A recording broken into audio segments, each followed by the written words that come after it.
পাড়ার মাস্তান থেকে serial rapist, মেয়ে শিশুদের ফাঁদে ফেলে বিভিন্ন সময়েই ধর্ষণ করত সে। বিচারকের কাছে অনায়াসে সে স্বীকারও করেছে তা। রাজধানীর ভাটারার সিরিয়াল রেপিস্ট দেওয়ান রসুল হৃদয়ের কথা জানাচ্ছেন একে আজাদ। মাধ্যমিকের গণ্ডি পার হওয়ার পর তার লেখাপড়া আর বেশি দূর এগোয়নি। 10 বছর ধরে রাজধানীর ভাটারা এলাকার বখাটে হিসেবেই পরিচিতি দেওয়ান রসুল হৃদয়ের। তার অত্যাচারে অতিষ্ঠ সেখানকার বাসিন্দারা। পাড়ায় আধিপত্য বিস্তার থেকে শুরু করে শিশু ধর্ষণের অভিযোগও আছে হৃদয়ের বিরুদ্ধে। দুঃখের বিষয়, আমার বাসায় ভাড়া থাকতো, উনি হলো বিমানের ড্রাইভার, উনার মেয়েরে এইখান থেকে ধরে নিয়ে রেপ করছে এই ছেলে।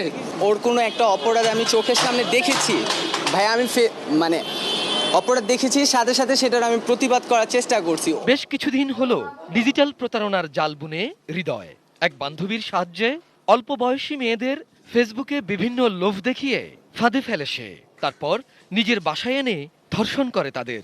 কন্যা শিশুদের উপর নেমে আসতো নির্যাতনের খড়গ। 26 সেপ্টেম্বর তার বাসার 2টি কক্ষে আটকে রাখা 4 শিশুকে উদ্ধার করে ভাটারা থানা পুলিশ। যেটা দেখার যুক্তি না, সেই পরিবেশটা সৃষ্টি এখানে, আর কিছু না। আমার কাছে একটা ঘৃণা জিনিসটা আসলো। ঢাকা মেট্রোপলিটন পুলিশের ভাটারা থানা একটি ধর্ষণ মামলার অভিযোগ 13 ঘন্টার মধ্যে এই সিরিয়াল ধর্ষকের আসামিকে গ্রেফতার এবং মামলার মূল রহস্য উদ্ঘাটন করেছে। সোমবার বিকেলে ভাটারা এলাকা থেকেই পুলিশের হাতে ধরা পড়ে হৃদয়। ঢাকা মহানগর হাকিম শারাফুজ্জামান আনসারীর কাছে 164 ধারায় স্বীকারোক্তিমূলক জবানবন্দি দেয় সে। তাকে জেল হাজতে পাঠানোর নির্দেশ দেন বিচারক। একে আজাদ, এটিএন নিউজ, ঢাকা।